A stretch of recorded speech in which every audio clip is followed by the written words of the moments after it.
Police Minister Bheki Cele has handed over police vehicles and mobile service centres during the launch of the Festive Season Safety operation in Limpopo.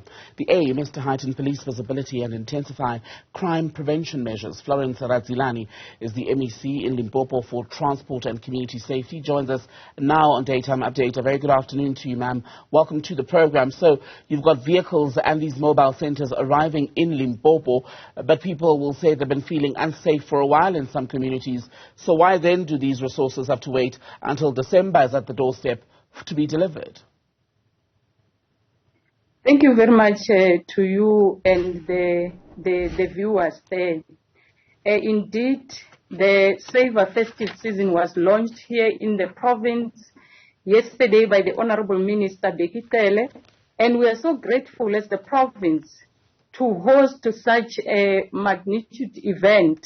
And we also want to put it on record that indeed the minister, based on the request that we have made, to say when you look at cases affecting our women and children, it becomes very difficult for the police officers to respond timeously on the basis that there is no adequate vehicles that can make them to run as fast as they can.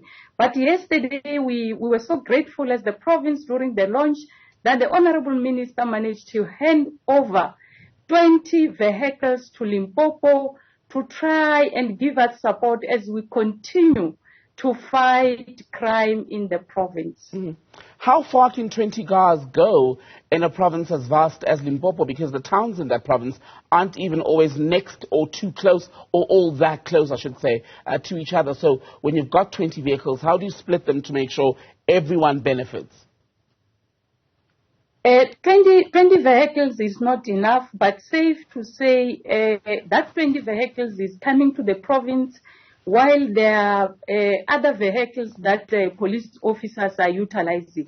Of course, one other thing that triggered the minister to choose Limpopo province, you will understand that in terms of the crime statistics, especially when it comes to rape cases, Thohoyandou police station is number 4 in the whole country in terms of rape cases. So those vehicles will be more allocated to Thohoyandou police station and some parts of Giyani, because we must be guided by the crime statistics. Of course, we must appreciate it cannot be enough, but the fact that there's allocation, it's another sign that government is committed to make sure that we fight crime and our people are safe in their areas. Thanks. Given that these are not new problems, ma'am, I mean, for example, you mentioned Thohoyandou and the rape crisis in that community. Why did we have to wait until the launch of the safety campaign for these much-needed resources to arrive? We didn't wait for this allocation. Of course, as and when the police officers were executing their responsibilities, we had to make a request to the national department. When I'm saying we are not waiting, if you check in the launch yesterday, we managed to get support from our community structures, community policing forums, your business against crime. Traditional leaders were also there, because we fully understand that if we leave this to government alone, we are not going to win this battle. And also, if you check, I'm going to cite one case which will indicate that we never relaxed. It is a known fact to the whole of South Africa that last year our mayor, I think it's last year or this year, I can't remember exactly the month and the date, but the mayor of Collins Chavani was murdered. But we are delighted as the province that indeed we intensify the fight against crime, because number of suspects have been arrested within a short space of time. If you check, there are a number of cases, all the cases even in other provinces, where police officers are still struggling. So we didn't relax and wait for the minister. Fighting crime, making sure that our people are safe, it's something that we are working on daily basis. Of course, together with our communities. Thanks. The issue with this time of year, MEC, is that when we see police out, there's a hyper visibility when you drive on the highways, be it in Limpopo or any other part of the country. But come the 10th of January, for instance, to pick a random date, many of those boots on the ground tend to disappear. So how sustainable is the safety response from police officers in Limpopo going to be at the point of visibility? Just now I was listening to your colleague in Gauteng, Panyaza Lesufi, the Premier, who was saying the plan in Gauteng, for instance, is to have a patrol vehicle in every ward. Looking at Limpopo, and also what the minister has said yesterday. The minister made a clarion call yesterday to say, if you check in terms of the crime statistics, it tends to increase during December period, because the criminals knows that government will be putting more efforts during festive season, which is now until December. But yesterday the minister was very clear. We were encouraging our police officers to say, no one is going to go on leave.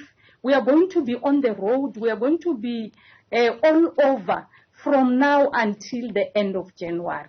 In fact, this going What happens after January, ma'am?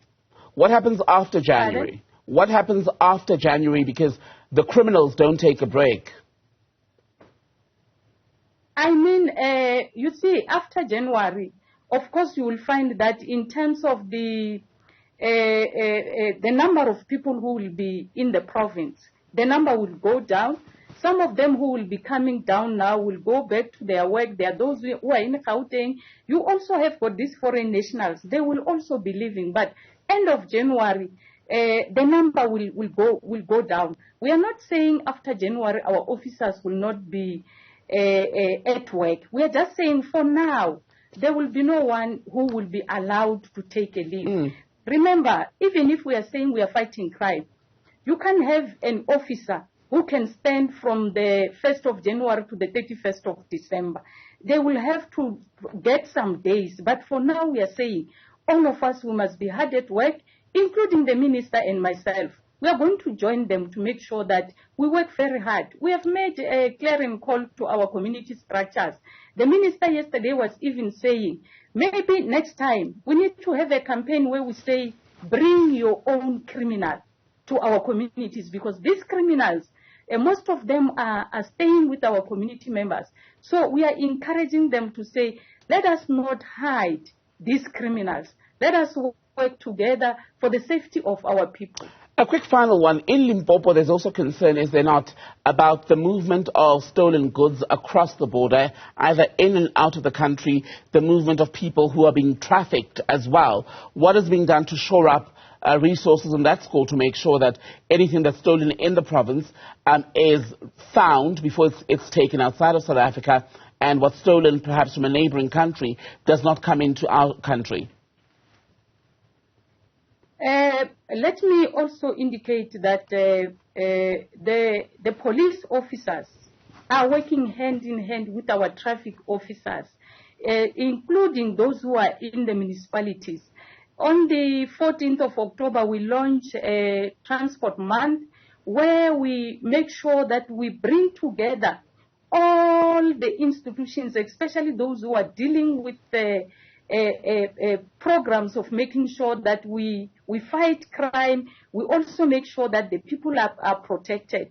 I want to assure you that those criminals might be finding a way of getting out with some goods, but as from now, we want to send a strong message to them to say, we are going to occupy all the corners of this province to make sure that indeed we serve the people, we protect them, and also to make sure that these illegal activities, they don't find a way in this province. Limpopo MEC for Community Safety and Transport, Florence Radzilani, good to speak to you. Thank you.